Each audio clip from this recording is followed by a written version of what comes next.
Well, thanks to all of you for coming today, in particular our special guests, representatives from media and food banks and Port Council, and our many members who've come, and we're going to try to move this along knowing their schedules are tight. Every one of us knows that North Carolina's economy is continuing to struggle, and it's been hard on a lot of people here. We still have one of the highest unemployment rates in the country. And a recent study by the Food Research Action Center indicated that North Carolina is now tied for 6th in the nation for the number of our citizens experiencing some level of food insecurity. It also placed 3 of our cities as among the top 10 in the country facing that same food shortage. Winston-Salem at number 3, Greensboro number 4, and Asheville number 7. And if that weren't bad enough, our children are suffering more. 1 in 5 children in North Carolina now under the age of 18 is experiencing some lack of food each month. Worst of all, that same study shows that we're virtually tied with Louisiana for the highest percentage of our children under the age of 5 experiencing food insecurity. 1 in 4. 1 in 4. Tied for first in the country. It's just not how we see ourselves. North Carolina's 7 regional food banks and food relief organizations have a strong history of efficiently and effectively distributing food to the needy throughout our state. In all 100 counties, we partner with over 2,700 agencies, and last year distributed 100 million pounds of food, the equivalent of 83 million meals. Our members are the largest provider of foods to the soup kitchens, emergency pantries, shelters that you see in your communities. Our association members enjoy great support from businesses, citizens, churches, and others throughout the state, and they have continued to increase their support. But the truth is, we're still not meeting that need. As generous as they are, we're still not able to meet all the needs of the needy in our state, those folks lacking food. And that's why we're here today. Several months ago, the Port Council came to us and asked, what can we do to help? And we started talking to them about some of these numbers, and they just found it unacceptable, like so many of you would. And they were especially bothered by the problems facing our children. And when they heard these numbers and absorbed this information and realized the magnitude of what we're facing, they proposed to partner with our food banks around the state, a partnership that will try to get healthy food to more of our children in need. And this partnership is called the Food Effect. And to tell you more about this partnership, I want to introduce Deborah Johnson, CEO of the North Carolina Port Council. Deborah? Thanks, Alan. I am delighted to represent the North Carolina Port Council. For those of you who may not know us, we work as the public face of the state's pork production industry. We support not only pork producers, but various production companies and some 46,000 North Carolinians who make their living working in pork production, pork processing, and distribution. The idea of sponsoring the Food Effect came about when we were discussing hunger in the state, and we came to see a connection between childhood hunger and our everyday business of promoting the consumption of pork, not only here, but throughout the world. The Food Effect is an online network. It's designed to educate, to involve, and to unite people in the fight against childhood hunger and the detrimental effect that hunger can have on all aspects of childhood development. The campaign will be a website, thefoodeffect.org. I'll say that again, thefoodeffect.org. It will enable people to give money or time to a food bank in their area via one of the 7 regional food bank organizations throughout the state, and to spread word of this issue within their social networks. Everyone in the state who has access to the internet has the opportunity to be a part of the Food Effect. Anyone can join, anyone can make a contribution of time or money, anyone can spread the word through their social networks, and anyone can encourage their colleagues, their friends, and their families to do the same. The campaign has 3 goals. 1, to increase awareness of the issue of childhood hunger in the state. Another is to raise funds for this issue. And the 3rd is to build a social network of people committed to the effort. You know, our pork producers deliver a high-quality, wholesome nutrition product. We're a source of protein that literally helps feed the world. So fighting childhood hunger here at home, here in North Carolina, is a natural and welcome cause for our producers. And it's largely because of our experience in food production that we are going to be a part of this. It's natural for us to do this. Also, the Food Effect campaign aligns us with the spirit of the We Care initiative that our national organizations includes a commitment by our state pork producers to contribute to a better quality of life in the communities where we live and work. There's no doubt that the Feeding America food banks will be a great partner in this effort because they have such a great track record. Alan mentioned that already. They efficiently oversee the vast majority of food distribution to the needy in our state. And Alan Briggs and the Feeding America food bank leaders, some who are here today, have been great to work with as we've been developing the Food Effect, and we're proud to be associated with their organization.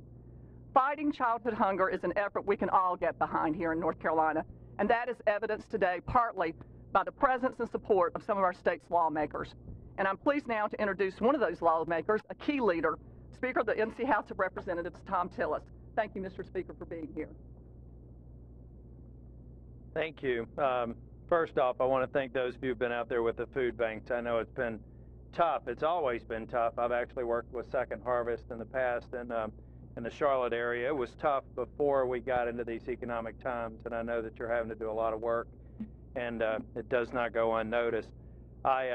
We've already talked about the statistics. It is clear that we've got a worsening hunger problem in North Carolina. We have too many children, and in fact, many adults who simply don't have enough food. We've got to find innovative ways to solve this problem while we're also working within the constraints here in this building. One other thing I'll tell you is on the subject of the problem of hunger. In this room, this is our press room. Oftentimes what is said here probably has a partisan perspective on one side or the other. I think the evidence of the people who are in this room, we don't consider this a partisan issue. This is something that we've got to solve, and we all recognize it's a problem that's going to require a lot of people, businesses like the Pork Council and others coming together to work and do the right thing for the North Carolinian citizens. I know Senator Berger and I are pleased to support the formation of this partnership. It's these kinds of things that can actually create a sustainable model for solving this problem over time, not just a blip, but something that becomes a part of the fabric of solving these problems as we go forward. And the North Carolina Association Feeding America Food Banks and the Pork Council working together are going to be a huge part of that solution.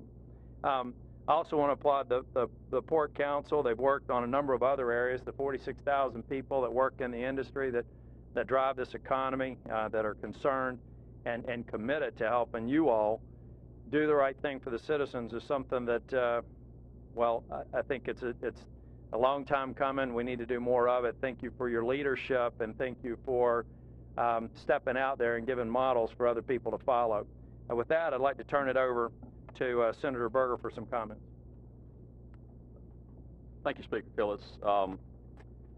Before I get started, I cannot help but notice, technology is a wonderful thing. And right here in the front, we've got two moms who are in the they're texting with one hand and videoing with the other hand, and yet the kids are the low-tech ones here, and they're taking notes and writing. So I apologize for calling attention to it, but I just couldn't help myself. First of all, I wanted to thank the Pork Council, Alan Briggs, and everyone who's responsible for bringing this effort together. This is something that is not only needed, but it really reflects North Carolina at its best. The people of North Carolina, the private sector, working to aid our fellow citizens in times of need. And so I certainly commend all of the folks who are engaged in this effort, and thank you very much for that. With that, I would encourage anyone who is within earshot to dig into their pockets and help out with this effort, because it is something. Government can't do everything, and we don't want government to do everything. And so it's a great thing that we see the private sector and individual citizens engaged in this. And just wanted to reiterate that Speaker Tillis and I, as well as the other representatives in the General Assembly, including Speaker Hackney and Senator Nesbitt and Representative Stam, are happy to help in this effort. Obviously, like everybody else, we wish it was not needed, but it is needed, and we thank you for everything that you're doing. And I note that that we actually have more members of the General Assembly showing up for this press conference than show up for our press conferences. So it's a good thing, and you have a great deal of support here, and thank you again for everything you're doing. And am I supposed to introduce, I would introduce to you Speaker Joe Hackney. Thank you, Senator Berger. It's a pleasure to be here to join in and support this effort, and to say thank you to all the people who work to fight hunger in North Carolina.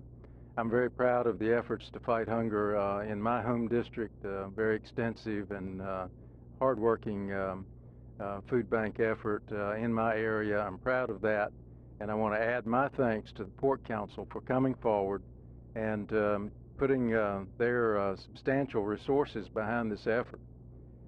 Secondly, to put in effect ties to the social network that we all are able to use these days to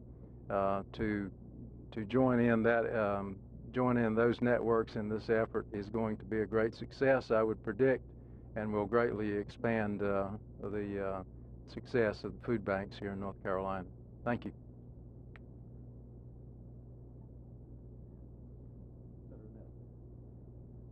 Thank you. I'm really here to support the effort today, not to make a long speech. The comment was made a while ago that that government shouldn't do everything, that we got to look to the private sector and to people out there to do everything, to do some things. And I can tell you this, if the government could have solved hunger, we would have done it. This is just one of those things that's fundamental and basic to our people. We can't do it. We are doing all that we can. It takes volunteerism, it takes private sector commitment like we're getting from the Pork Council, and the creation of this website. We're blessed in North Carolina with tremendous volunteerism. And up my way, we got so many we can't organize them. This does that, and it puts people in the loop at any place they can go. They can go to the food banks and work, they can contribute, they can go help haul the food out to the people. They can do any of the jobs that need to be done to take care of hungry people. It's a great idea, and I'm appreciative of the Pork Council and everyone that's involved in this effort.